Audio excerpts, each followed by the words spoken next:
Hey guys, welcome back to Help Click. In this video, I'll be showing you how to send dice in Monopoly Go. But first, check our special offer in the description. So let's get started.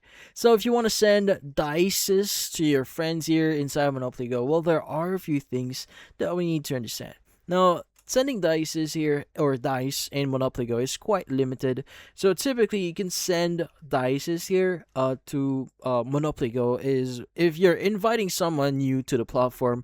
Well, basically, you'll be able to give them or share a bit of dice with them. So typically, if you click on invite and if you send them an invite via whatever platform you want, typically they'll get a share of some dice from you since again they joined through your link. And the great thing about this one is you're also filling up your bar in here and you'll be able to get those free rewards as well. So that may be additional dice or even a token here if you want.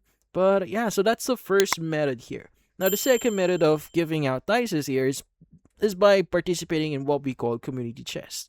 Now, community chest here, this is what it looks like. So it's going to be a blue chest at the corner of your board. So if you click or press on it, you'll have the option to invite partners to your community chest. Now, the great thing about this one is you'll have the option to win exclusive prizes each week, and you'll also be able to share those prizes with your friends. Now, the great thing about this one is, again, from the name itself, it's a community chest, so it's shared. So, meaning you're sharing a portion of what you're winning in here to your friends. So, yeah. So, those are the ways for you to generally share or send some dice in Monopoly Go. And that's about it. So, if you found this video helpful, hit the like and subscribe button and watch our next video.